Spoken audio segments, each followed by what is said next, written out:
Pwede po pa picture?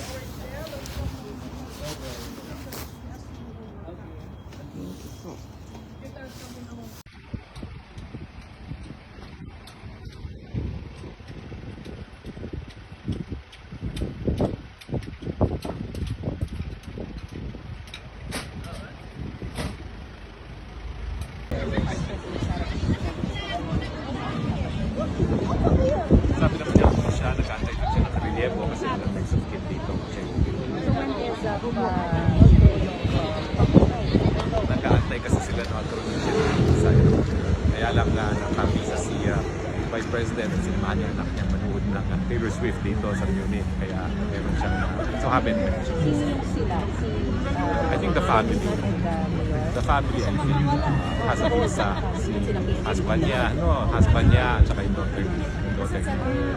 Pero yung mga kumukuha ng visa, yeah, lahat ng pamilya ay nag-a-apply ngayon sa change of visa.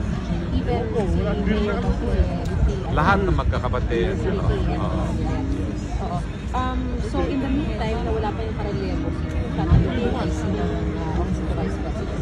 Well, wala namang OIC na Office of the Vice President. No? So, yun nga po. So, wala namang ganun. No? Wala namang ganun. She functions as Vice President.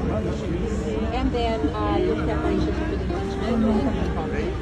Hindi naman, ibang legal team namin. Tapos, sir, ano na naasahan natin sa inyong legal ang masasabi ko lang po is nakaplano na po lahat. In fact, ako naghahanda na kami ni VP Sara, isang taon lang nakakalipas. And everything that we expected to happen, in fact, happened. So, meron kaming contingency for everything that has happened. So, you were expecting this? I have been expecting this for the past 3 years. Of course, medyo minority view ako dahil maraming nagsasabing imposible mangyari yan dahil sinasabi nga ni Presidente Marcos na hindi siya makipagtulungan. I never believed it. Never.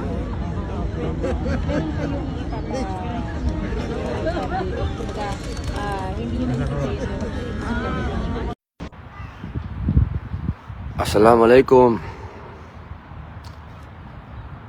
Pasensya na po kayo kanina, naputol po. Medyo naging emosyonal po tayo.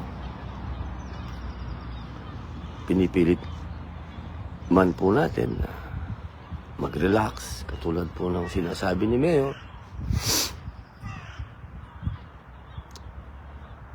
Mahirap po gawin.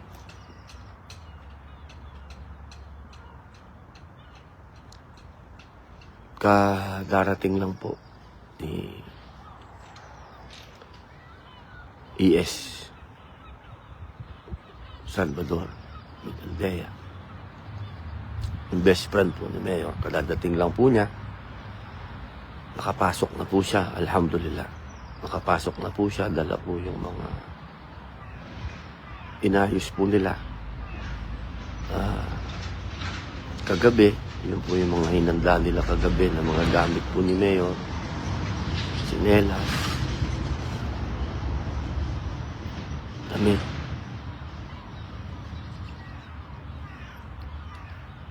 Malamig po kasi dito, sobrang lamig po dito. Eh ako nga po, ang suot ko patong-patong. Ito po. Patong-patong yan. Sobra po ang lamig. Isa, dalawa, pangalawa to, tatlo, apat. Meron pa po akong turban para po yung leeg maproteksyonan. Yung pong pang ilalim ko, tinan nyo po, isa, dalawa,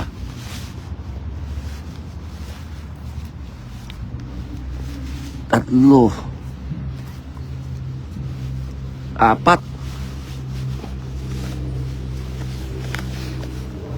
Apat po ang ganun po kalamig. Si Mayor po kaya kamusta doon sa loob?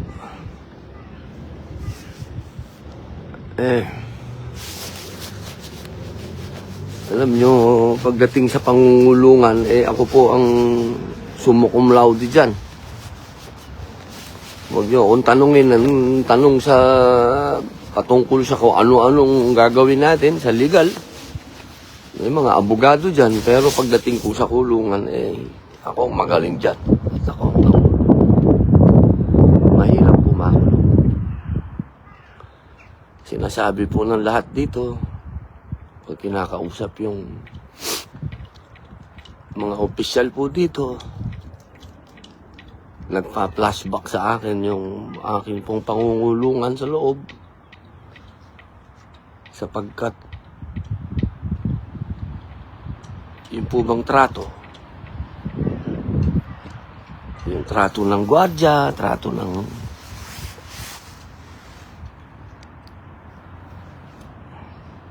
siyempre pagka bilanggo ka,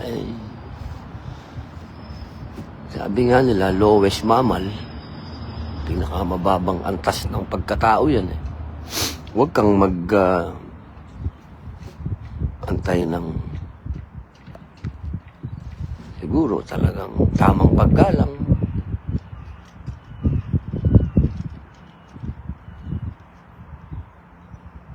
Mahirap lang tanggapin ba nakikiusap ka sa dayuhan na kung pwede ka makapasok sa isang dayuhan. Mabigat yun. Yung mga sa kalahi mo naranasan niya ng mga kamag-anak ko, nanay ko, dati kong asawa, mga anak na talagang dadaan ka talaga sa gwardiya. Pakiusap, ID, lahat. Kapkapan, lahat. Nadaanan ngayon yan.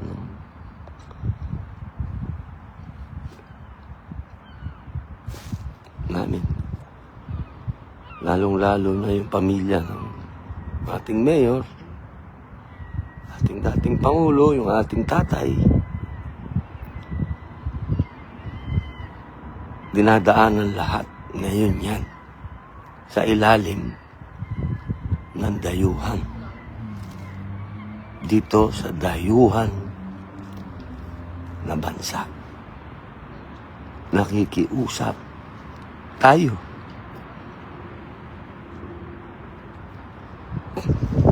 Kung pwedeng makita si Mayor. At sabi ni ES kanina, wala pang kasiguraduhan kung makikita ngayon. Kung papayag itong mga dayuhan na makausap ko ang chairman ng PDP Laban na kanyang partido, mapagbigyan sana ako kahit sandali. Hindi na bilang kaibigan, hindi na bilang kasama, bilang presidente ng kanyang partido. Sana po ay mapagbigyan naman tayo ng mga dayuhan na to.